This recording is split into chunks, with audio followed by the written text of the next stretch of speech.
StreamYard is showing that we are live here, and I'm super happy to have my guest today, whom I will present in a moment. But just first of all, thanks everyone for showing up and spending your time with us.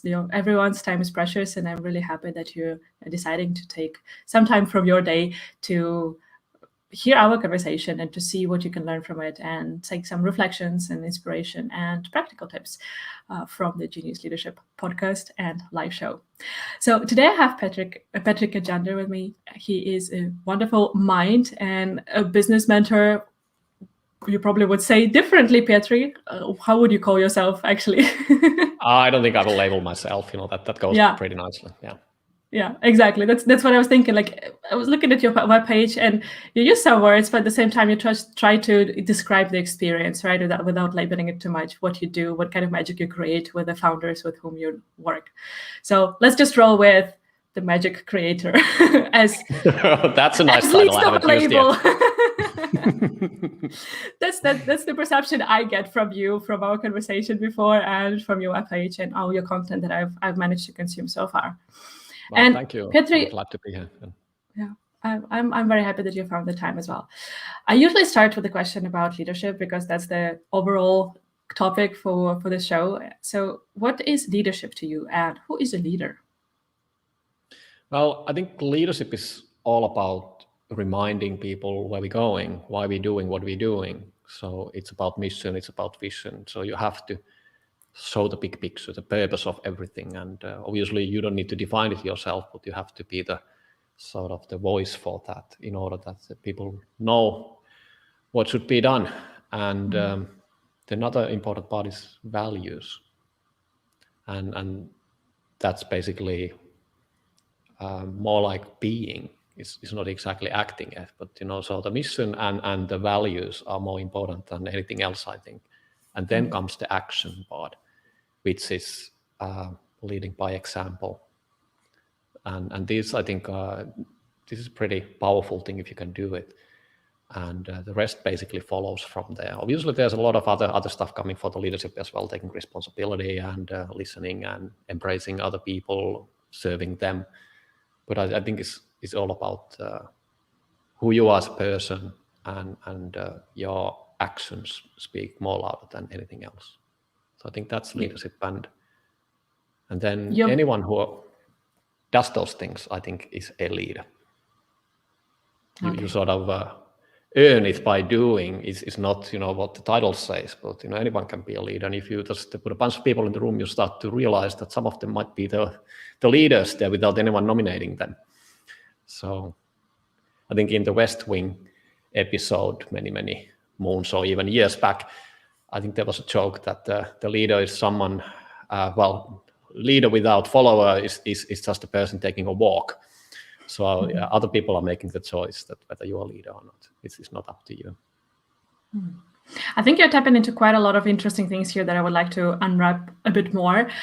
But I would like to first summarize what you said. It's about mission, and then values, and then action, right? And it's like getting on board the others, but it sounds like you need to know those things internally for you and personally for you first. Yeah, because it's about being, and if you don't have values, it will show in your action as well. If you don't know where you're going and you're not clear with your purpose, you don't really know why we're doing what we're doing. How can you expect other people to do that? And because you're leading the organization usually, and so there's a lot of people, and they are making the decisions. You don't need to make those actual decisions oftentimes, but you have to tell them why they're doing what they're doing and where we're going. And if per definition you're the leader who should be showing the way, and you don't know where you're going, it's pretty hard to do that. And so that way, I think these are the more important things as a sort of basis, and then the action will follow. So it actually reflects what you're doing. It's such a perfect answer, Petri, because it almost sounds like I asked you to answer exactly that way, because that's exactly what I wanted to interview you about. Really, how to learn thyself. So how to know yourself as a leader, because without that part, it's very difficult to lead the others in a good, sustainable way and respectful way to both yourself and to the others. And I really want to explore that more with you, because one phrase from our first conversation really stuck with me, and I wrote to you about that you said, it's always been silent in my mind. And I know that that's not the case for a lot of leaders whom I work with or interact with. And I want to get into your brain and help them understand how to get that silence, because I've experienced it myself. I'm not as guru as you there. I'm not having it all the time, but thanks to meditation, I do get into that state, and it's beautiful and it's so powerful, and it's definitely something that every leader should have in their life and in their everyday life. So can we talk a bit more about that? How come that you have this peace and silence within yourself? I don't know how it is. I probably was born that way, wired in the beginning that way, and it's been more or less silent. And I just sometime early in my life realized that it's not basically the thing for everyone else, so at least some of the people. So I can only speak for myself, and I'm probably I cannot give any advice for anyone else to do, but I think certainly meditation helps. There are a lot of things what you can do, and I think it's a lot about being again. This goes to also to creativity as well. You probably have those moments of inspiration, and everything just comes when you're brushing your teeth, or you're in the shower, or you're cleaning, the apartment or house or whatever you're doing, or you're just basically doing something manual where your mind is not occupied, but you're doing something, or you're running, or you're doing something which is not occupying your mind so much. And those moments are the precious things where the magic happens.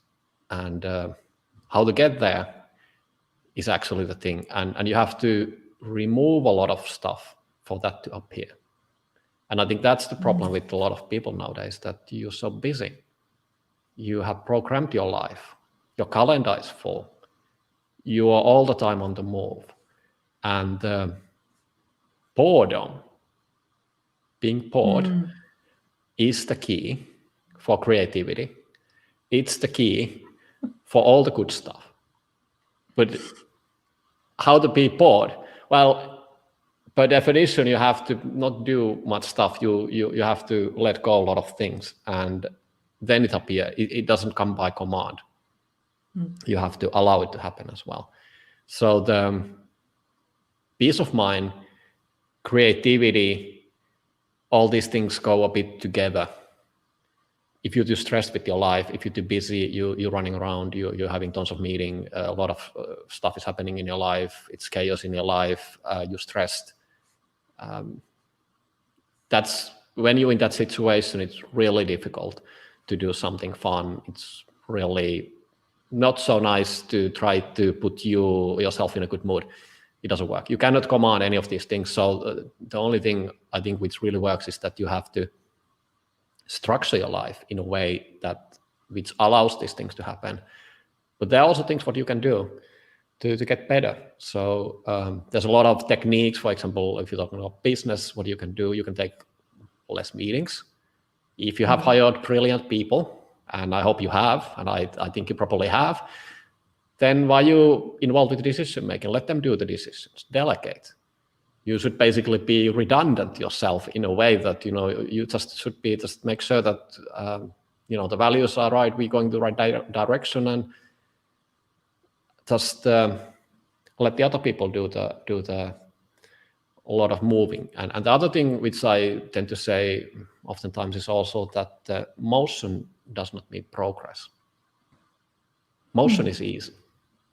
And I don't, this is sort of something I'm kind of playfully also sometimes saying that your inner serenity is reflected on your outer being. It's easy to move. It's easy to run around. It's easy to jump into action. It's the opposite not to do those things. And you can pick any field in the world. I was just listening to Acquired podcast, and they were talking about Warren Buffett. And he's really good at not doing things. He's basically holding a lot of the investments and just buying, once a year or in a few years, a particular company, and then he's just holding it. And that's the hard part. The day trading is easy. Going in and out of positions, doing a lot of things, that's easy. But sort of the patience and not doing things is hard. But I think that's the key in a lot of the things. So in order to get your mind silent, you have to restructure your life. You have to get rid of a lot of things. You have to weight your priorities as well. Why I'm doing this? Is this necessary? Is this bringing benefits for me in the long term? Is this something which I'm just doing because I'm used to doing those things? So there's a lot of this mental inner work you need to do in order to gain that. But the good thing is that you can start now, and by practice you can get better. And I don't know anything else which works except the meditation. And it's tough work as well in the beginning. You have to be consistent, and it's easy to probably get some quick results. Later on it gets harder, but by practice you can get better in that one. And then you can also, while you're doing busy stuff, you can in your inner mind think about that situation, if you're doing it the same time or same spot, same place, and you can go there and you can almost immediately switch to that mode while you're doing whatever you're doing. And the quiet mind is basically just something which helps you to observe things. Because when you're observing things, you're not usually taking any positions. And that's a pretty good skill when you live in your life or doing business. And the more unbiased, there's no, well, everything is subjective in our reality, so there's no objective reality. But if you can really see what's happening and not what you want to see, that helps a lot. So you can get better also with your assessing things. And also, if you're talking about, I don't know, are we talking about just silence in the mind, or talking about creativity as well? Because I think they go together. But the creativity comes really as well when you are curious, you're asking things. And that sort of comes from the boredom as well. There is so much going on in my mind now, Petri, and I feel like we could do a whole season with you just to unwrap and unravel and go deeper into so many bits of wisdom that you've said here. I want to share a bit of a personal experience with our viewers and listeners. As I said, I do experience silence in my mind, but what you just said now, this silence, it helps to observe. And I think that I have reached to quite a good level, that it also got to me with the meditation. I 4 years ago did a silence retreat in Thailand, where for 10 days we went completely silent and meditated for 10 hours per day and got up at 4 a.m. and so on and so forth in the middle of the jungle. Of work. Inner work, but it was so beautiful. It was so beautiful. And it helped me slow down and start observing my mind, really. And this, what you're talking about, the silence, it's really about taking the judgment out and noticing my thoughts. And there's such huge power in that for me. And as you said, it's practice. It's not like I'm completely in Zen all the time, 24/7. But I notice my thoughts, I notice the patterns, and every time I notice them, I acknowledge them. And sometimes I still go through the motion because I'm not perfect. Yeah, but nobody's the perfect. more no, sorry. Yeah, I was just about to say that usually we tend to associate ourselves. I'm angry, you say. But actually, if you can start to observe it, I'm starting to feel like the emotion of angriness in me. I'm not angry. I have this feeling of angriness. It comes, then it stays, and then it goes. But it's not me. It just occurs and happens to me. And there's a difference. Usually you don't realize that, you don't see that when it's coming. You see it while you're exactly in the middle of it, and you observed, you are absorbed in it. So you are yelling, or you're already acting like you're that angry person.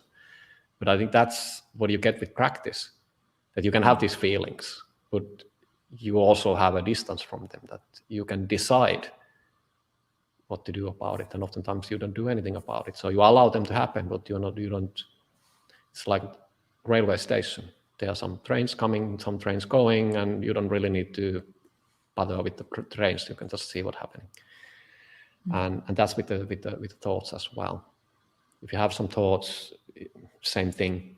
They come and they go, but it's up to you. How do you respond to them? And I think this helps in a lot of situations. While you're doing your busy life, while you're in a situation which is not nice, in a business negotiation, or you're late, you're running around, you just missed the train. That's where the real work is. Or in all those moments when you can still laugh, not be sort of in the middle of it. I think that's the sort of the power of it. So nothing becomes too serious, and you can always have a bit of better judgment, hopefully, with your actions. So you acknowledge what's happening, and that's, I think, one of the powers what you can do, and that's pretty good business skill, but life skill as well. Oh yeah. I want to pick up and emphasize one thing that you said here. This language shift from I am angry to I feel anger, or I have this emotion at the moment. It's very powerful because it suddenly is not part of our identity. It's something that we're going through. It's an experience, but it doesn't have to mean that we are that. And yeah, it's the same thing. Like you asked that, what's my label? It's the same thing. I do a lot of things, but it's not me. It's just and that's with the language. We tend to put a lot of labels. We tend to put people in the boxes and define a lot of these things, and that's what the mind does. But it's not really necessary. And we only know what we know. We don't know what we don't know. We don't even see what we don't know. That was quite an Inception kind of a phrase there. Yeah, we're getting to the deeper ones, but you say that you wanted to go there. So it's maybe you remember there's probably a 10 years old or even older video where there's basketball players, and the observers were asked to count something or do something with how many goals or something happening in there. And later on, they asked, did you see anything exceptional in there, weird? People didn't see anything, and then they saw it again, and there's a huge monkey or some stuffed animal in a human shape, obviously walking across the court. So if you're really expecting something to happen, you see that, and you don't see the rest. Or if you're buying a new car or clothes or whatever, you start to see those popping all over the place, and you didn't recognize them before. And that's just how the human mind works. For good and for bad, right? That's what made us survive. And then yeah, what it's helps basically us. yeah, indeed. But it's also preventing us from a lot of things. For sure. If we would scrap the labels, how would you, like, if we just allowed to? No, but that's the thing. Like, if we dream a bit about, like, okay, this world where no one needs labels for themselves, just for me here on the screen, it says Anna Liebel, mind shifter. I put a label there for myself. If we would scrap those, how would an introduction look like? Just like saying, hi, I'm Anna, a human being. What would you say? Well, you could describe some of the things, but obviously labels help us to communicate. But it's also that, what is a chair? You have an image of a chair in your mind when I say the word, but is it a sofa? Is it with wheels? How does it look like? What is the color? Everyone has a different chair in their mind. But I say chair, and you think that we're talking about the same thing. Most of the times, we are not even close talking about the same things. This goes because of our experiences, our knowledge. So we should actually assume that everything we talk about, everything we label, everything we try to sort of communicate to other people are miscommunication. So if you start from the premise that it's miscommunication, and then you hopefully try to have some kind of understanding, I think we would get way further ahead. And this goes back to the leadership as well. That's fascinating. I tend to think that scrapping assumptions is a very powerful practice. Just feeling like, okay, I'd better be over communicating and asking a couple of questions to Betty to make sure that we're at least similarly in the same book, not necessarily even on the same page, but at least somewhere in the same universe with our conversation. I'd rather be on that side of being a bit too buzzy with my communication rather than assuming one thing too many, and just twisting the relationship, the communication in the wrong direction. And it sounds like that's what you're talking about as well. Yeah, it's a lot about listening. It's a lot about observing, because that's where the understanding is. That's how you can actually start to even get some new stuff. Because if now I'm talking, I only can talk what I already know, so it's basically boring for me. If I'm listening, I can probably learn something new. So that's why listening is so important. And then if you paraphrase again, come back to the person, say, okay, is this what you said? Did I understand correctly? That's probably a better way to also to get to the common goals and also to the leadership. So it's always good to ask questions and let the people to describe and let them to do the talking. Because the silence and what you say, how you say, what you're not saying, tells awful lot as well. That's very good. Can you give an example?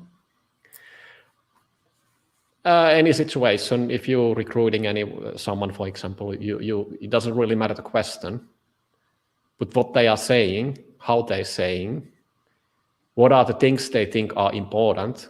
For example, if you ask, name 3 things of importance for you, or the most important experiences as a business leader or something, what they tell. But maybe there's something more important that they missed. Or what are your values? Did they miss something? So there are a lot of these layers and levels where the observing and seeing what's missing is more important than what's been said. But that's, again, a situation where you need the capacity to do that. You have to just wanted to come to that. Yeah. Just wanted to say, for that you need to have this space, mental space, as you said, capacity to really be present in the moment, to be able to observe without thinking of your next question, without thinking about how you are looking at the moment and so on, instead of being self-occupied. You need a silence. So then you have the capacity. Then you can see that, okay, that other person put their hands like this or leaned back, or they were giving the glance to each other, or all the other stuff which is happening as well at the same time. But then you have the capacity, because you're not labeling, you're not doing or thinking about the lunch or the next meeting, or did I put enough money onto the park meter while you're doing, or waiting for the other person to stop, so in order that you can speak. If you're present in the moment and you're basically doing nothing except observing, being in the moment, then you're fully there and you can take whatever it's given at that particular moment. I experience it quite often with podcasting, both with being a guest and a host, that quite often I re-listen to the finished episode later on, the edited one, and I'm like, I had no clue we had this kind of conversation. I was so much in the moment. I was not scripting. I was not preparing my answers or my questions. I just go with the flow. And I just having goosebumps right now, because those experiences are so beautiful. These conversations, I love them so much. I'm just coming here and I'm fully present with you, and I'm not thinking about how do I look on the camera. I'm imperfect, whatever. If someone doesn't like how I look on the camera while I'm fully present with you in the conversation, then it's probably not the people who I need to focus on anyways. So this is the way of creating this capacity, or the results that the capacity creation can give to us, being really fully present and creating richer experiences for ourselves in every how would you say, interaction, and interaction not necessarily with other people, but also with yourself. Yeah, we can only be in the moment, and it's your decision how you use the moment. And I wrote a book many years back, and I think there's one piece where I talk about that we are usually in the History Channel or in the Sci-Fi Channel, but we seldom are actually in the reality TV, even though the reality TV is what's 24/7 on. But either you're thinking something happening in your past, or then you're thinking about what's going to happen next. That I wish I would already be there, or I'm just waiting for my lunch or whatever. And then you are not really present. But unfortunately, you're stuck in the moment, so you just have to try to cope with that. Let's say fortunately, let's just twist that a bit. So talking about creating this capacity or space to create the capacity, you said about restructuring our lives. And I was thinking about that. Quite often it creeps on, this busyness, right? That we spinning the wheels, we keep running all the time. It's not like we wake up one morning from being bored and then we just like wake up next day and they're like, okay, let's just be on 24/7 and let's think about like living in the History Channel or the Sci-Fi Channel. It's not a decision like that. It really creeps on, and it's like one more thing that we add to our day, one more thing that we add to our to-do list, one more thing that we commit to, until it gets too much. When we want to restructure, what's the process there? Would you suggest it be a flip or some gradual change? Guide us through the process, please. I think everyone is different, so you really need to work on yourself. How do you think is the best for you? But I think one way to do is that you think about what is boring, what is not adding value. You just get rid of those things, sort of the waste, if you will. Am I needed in this meeting? And not really adding any value? If not, just maybe walk away or not book yourself there. Do I need to do this? Can somebody do this? If not, why I'm doing this? So if you start to question these things and you make the decision, okay, I don't need to be there, okay, I'm not doing it. And you can also become more efficient. So somebody asks a meeting with you. Instead of a 1 hour meeting, how about 5-minute meeting or 15 minutes or 10-minute meeting? Or ask, can you put it in an email? And when you get the email, you read it once and then you decide, okay, do I need to do something about it? Okay, if you need, maybe reply immediately and then get rid of the email. Once again, you save time. So becoming more efficient with your actions, because we do a lot of things over and over again. We go back to those emails, we go back to this, and we don't do decisions. We just, shuffle the things and kick the can a bit further ahead. But then you're basically wasting time because you have to do it again. So obviously, there's a tax whenever you're doing a decision, and it's painful. And then we also been wired to look at the TikToks, and everything new, everything exciting always gets a bit of a dopamine dope. So it's those things you have to also fight a bit, but you have to just find your way of focusing on those things which are important. But I think there's a lot of assumptions, like you say. There's also behavioral patterns, expectations. They may even come from your childhood. You don't know why you're doing certain things, but you're doing them because you learn to do those things, but you never question why I'm doing these things, or are these things necessary? Am I doing them for me, or am I doing them because I think that other people expect me to do those, or I want to look good for the other people, or what is your motivation of doing things?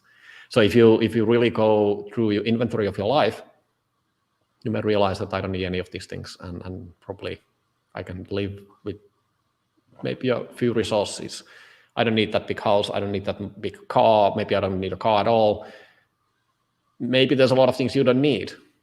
So you don't need to run in a basically in the same spot. Just have a lot of expenses in order to not have time to do anything else. I see some comment here. Efficiency is, I don't know the name, unfortunately, because people didn't get the permission to stream and to see the name, but efficiency is the difference between being busy and productive. Yeah, it's a great way of putting it. Yeah, you can be really efficient with something, but if you're doing the wrong thing, it's just, yeah. And also busyness. If you're saying that you're busy, it just means that, if you're saying that you cannot talk with me because you're busy, you're just saying that I'm a low priority for you. Exactly. And actually, that's something I'm teaching my clients to do, to put it that way. And just today, actually, not with a client, but with a partner, I had a conversation, and he said, "This is my colleague's fault that I didn't prepare for that meeting." And I was like, "No, it's unfair towards your colleagues. It's on you. You let them do that." Yeah, that's And he taking said, the leader, the responsibility, being responsible for exactly. all your actions, whether they are your fault or not, but you're responsible. You're the actor in your life. So act like a responsible adult. Yeah. And that's the power of it. I always emphasize that I'm not putting the blame on you. I'm giving you the power. By reframing your thoughts and your words this way, we're showing you that you can be the actor. You can sit in the driver's seat and actually decide where to go, how far to go, and so on. And going back to what you said about reflecting on what's boring, I would like to tap into that, because I directly came up with a couple of people in my mind who are like, they would feel uncomfortable saying no to people and saying like, no, I'm not going to show up at this meeting because I'm not adding value, or it's not adding value to me. When people have this resistance, that they feel like, ooh, I don't want to be not liked, I don't want to step on someone's toes by setting the boundaries this way, what would you suggest those people, Petri? The big revelation, well, not really, is that most of the time people are not thinking about you at all. They're thinking about themselves. So it doesn't really matter. And then another thing is that, are you living for other people or are you living for yourself? If you're not taking care of yourself, how can you expect to help other people either? So I think the only thing is really to think about it. Okay, how am I using my time? Is this the best use of my time? You don't need to be rude to people. You can do it in a nice way. You can explain that, okay, I'm not needed. You know, you're fully capable of. I trust you totally, so you can do the best decision. And if you need me, then call me or send a text, and I'm available. But I'm not coming to this meeting. I don't think I add value. So I think it's a really good practice to start to say no. So maybe just to test it for a day or two, I just pull it out of my hat. That what if you say no to everything in the beginning? And then if you have a really good reason, then you say yes. Well, otherwise it's just no. But then you can say it's just a principle. I just say no. What would happen? In many of our heads, or in many people's heads, it's a life and death kind of question. And this behavior is really more on the death side. But I think, Petri, you just gave a good practice for people to really turn it that way. And I discussed it with one of my clients in the interviews before, Fredrik Grahn, that's what we're working with him on, to say no to people. Because a lot of people are coming to him because he has experience with starting businesses.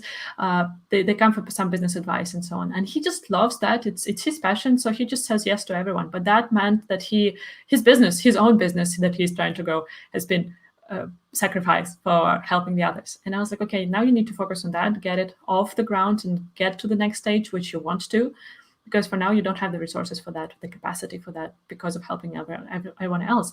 And we practice to say no in different ways. I said, it can be not right now, but I can help you with that in that period of time.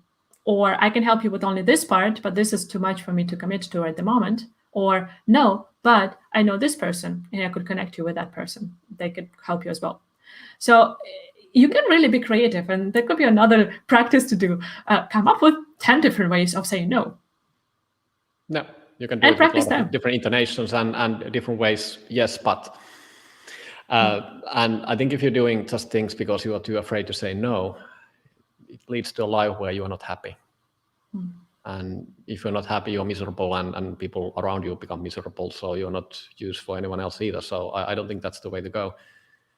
And if you start to practice to say no, then you probably with the tiny things first, then you start to see that it's not the end of the world, and it's getting easier and easier. And if you think about, for example, let's take a Clubhouse. They said no to all the Android people. They said loud, no, you're in the wrong, operating system. You cannot have Clubhouse experience because you're in Android. No, you cannot get in because you're not you don't have an invite. Get an invite, then you get in. So there's actually a lot of power in no as well. It also shows to other people. Yeah, it shows to other people as well that you respect your time, and you kind of have to earn whatever it is in order to get that person to say yes. So there's actually quite a lot of things in hidden there. So it's a very powerful word. It is powerful. And sometimes you can twist and discuss, of course. With Clubhouse, there are a lot of people who criticize that decision, saying that they're excluding. They officially say that, okay, it's because of the resources. We would rather build a good experience on one platform and then scale it, rather than doing a crappy job on both platforms, trying to please everyone, not pleasing anyone at all. So they have created this exclusivity in a way, but yeah, you can say that they just manipulate maybe and create the hype, but on the other hand, they have said no to really scale back and to take care of their own resources, to set their own boundaries, and also to create the good experiences with that and to use the resources in an efficient way, just as you said, Petri. That's what we need to do. Yeah, I think we are in a world where there's limited resources. Time is a limited resource for us as well. So there's always an opportunity cost. If I say yes, there's things I cannot do. Yeah. If I would have said yes to some things, maybe I would not have met Anna at all, or we would not have this podcast experience. So that's the thing. But we only know what we know. We don't know what amazing things would happen if you say no. And you would be bored and you went to a walk and then you meet that amazing person and then you having a business together and then it's another Clubhouse or some new amazing service coming up just because of that one powerful no. No, I'm not going to that meeting. I'm going to be on a bench in the sun. Yeah, the power of no. Another example I just want to give, the other last week, I think it was, that I had a conversation with a friend, and he said that he's practicing saying no to his team. He's a leader in an organization, and he said, I stopped picking up the phone because I really got into the firefighter mode, and all my employees are calling me with any single thing or like any tiniest thing. And he said, I choose, even if I can, I do not pick up the phone. And I call them back 15 minutes later. And he said 9 out of 10 of those call back later situations, they said, that was nothing. No. So that was his way of challenging himself, but also getting out of that firefighter mode. Yeah, and also teaching the people to think by themselves, using your brain and really doing the work you're supposed to be doing, make decisions. So you're not really that important. World will survive without you, so just have some fun. Yeah, for sure. I want to tap back into the being, what you discussed, and say or read out one piece from extract from your book. That one is called The Meaning of Life, to be. We're just becoming. As long as we have to become, we're not. When we only are, there is nothing else. A pure state of existence. I really loved it, and I had to reread it many times and stop at every period, because there's like a couple of simple sentences, but so much power in them. This thing of becoming, that means that we have to, we're not good enough as we are at the moment. Or this kind of strive to get somewhere else.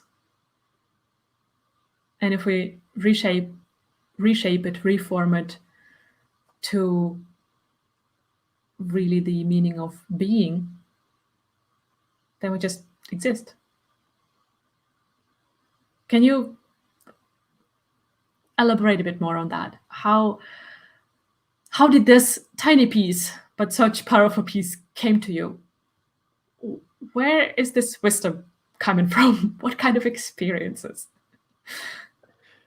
I wrote that book in, I think it's a course of 100 days. Each evening, I wrote a small piece.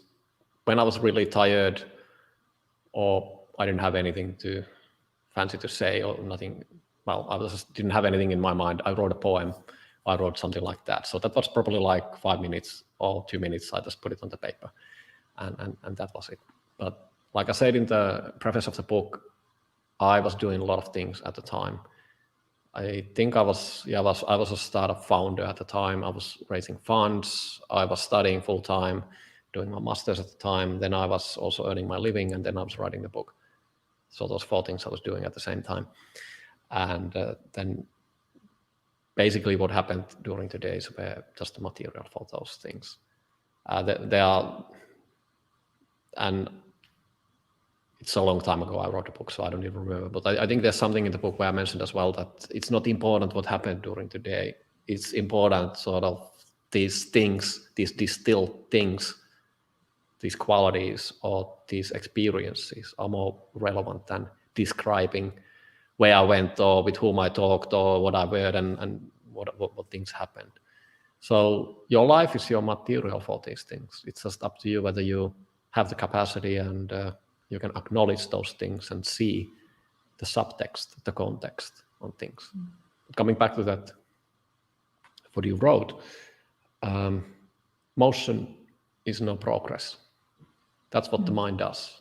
It doesn't exist if it doesn't give you thoughts. It only exists when you're thinking. So the mind needs motion, occupancy. You don't. So many of the things what we do in life, there's really no purpose for them, except you are creating all the meaning for it. Going a bit more extreme, you could say that nothing has any meaning except the one you create for it. So if you start to think about it that way, you could be like a child asking for every decision why.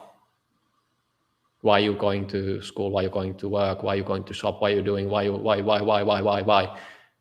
And oftentimes you don't really have any good answers for that one.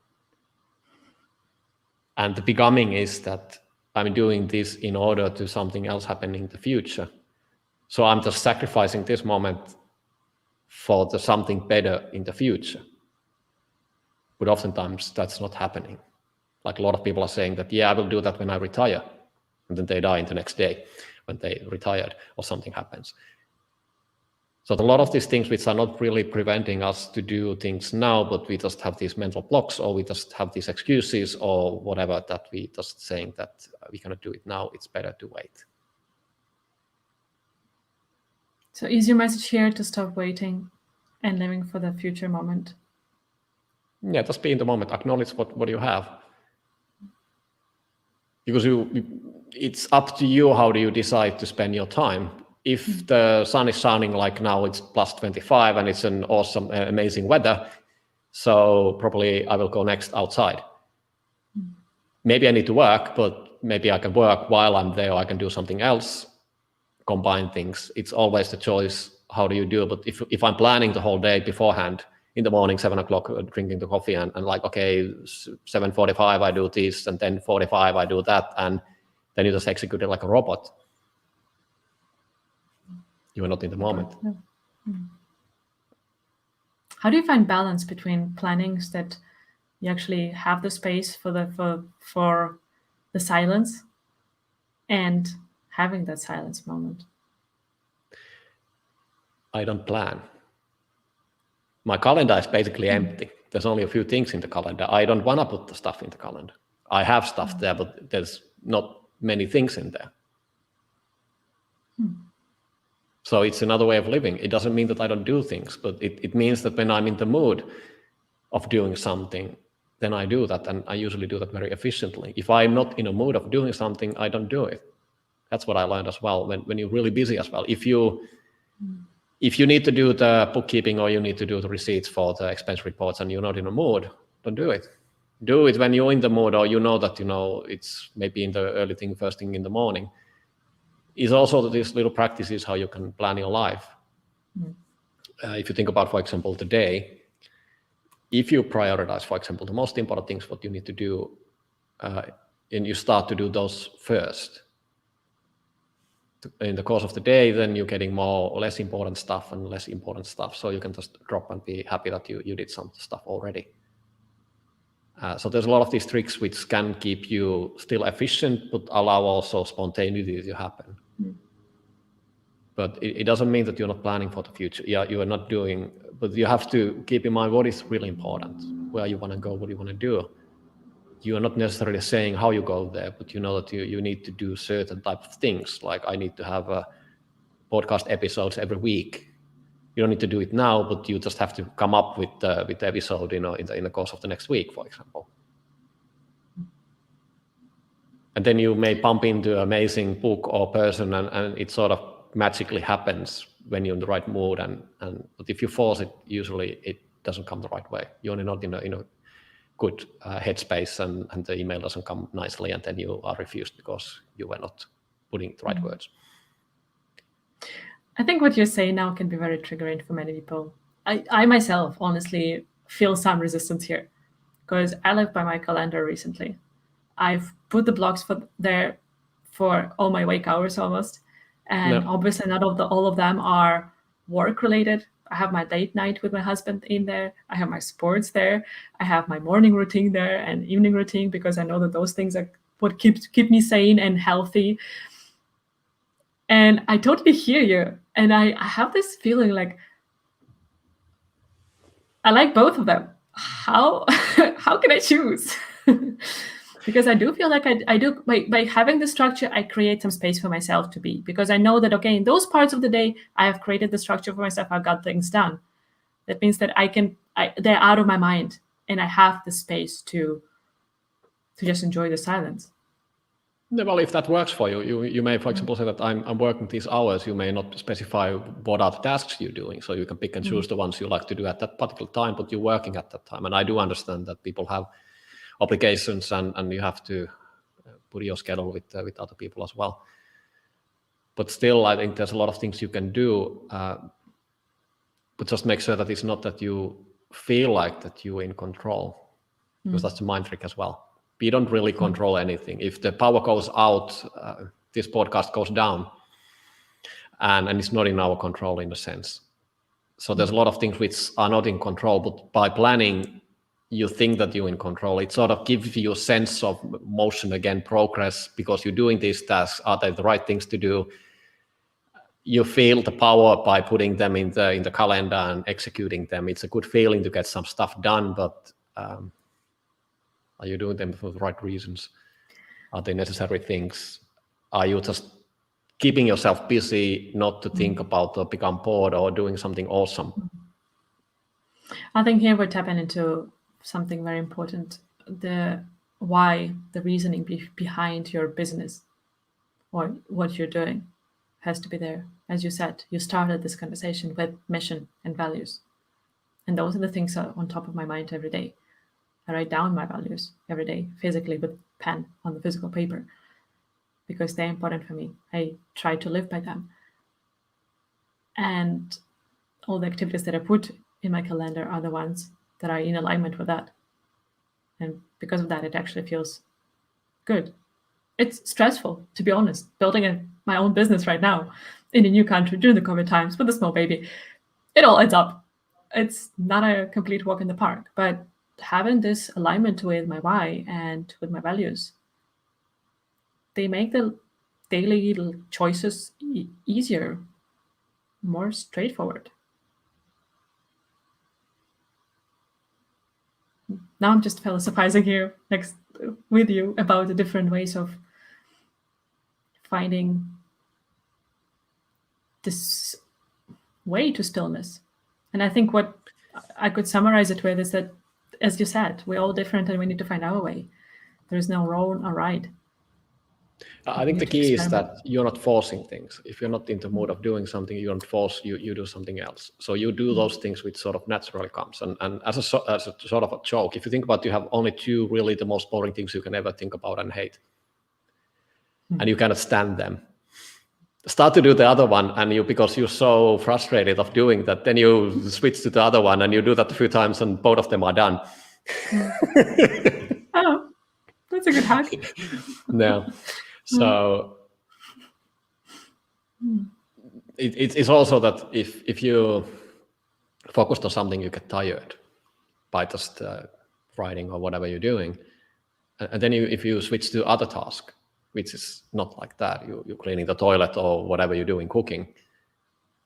So you get more out of the day, you get more stuff done if you're sort of fluctuating between having a variety in your actions, and knowing that I have a focus span of 20 minutes, or the creativity comes in, okay, it's now, so I do this, and then you switch to something else and you allow that to happen. I think it's a very good point here that we should really emphasize again. It's not about it's about not forcing things. It's about and you're not in life. control. If a lot of the things, if you're hungry or if you're tired, you have a headache or something happens, your calendar doesn't say that this happens if you are not having a headache or tired. It's just there, and then you do it because you're having a headache or tired. But you're not really in control of these things. You are in control, what do you do, or how do you decide to use the time, what do you have, and what do you feel like doing. So knowing yourself, acting from that space, you can get a lot of stuff done. So I'm not saying that don't do stuff. You can do a lot of stuff. You can actually get more stuff done, but you only do those things the most efficient way when it's time to do them. Yeah, it's beautiful. Thanks, Petri. I'd like to summarize or wrap up with 3 questions that I usually ask my guests. One of them is, if you would go give 3 pieces of advice, and that can be about business, life, whatever, what would they be?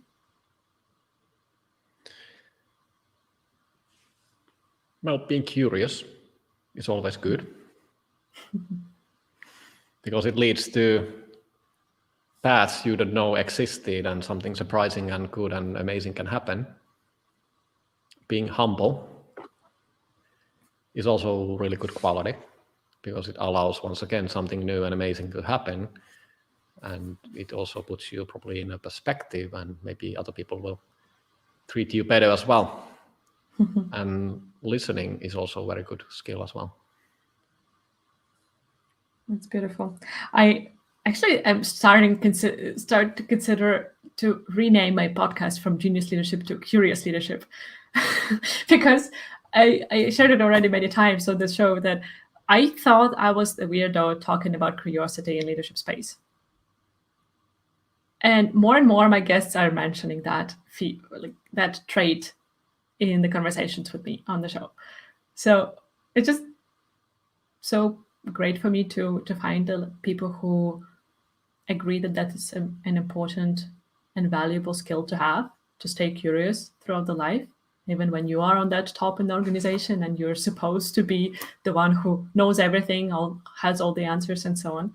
But it's great to hear from so many different people that curiosity is the virtue that can help us.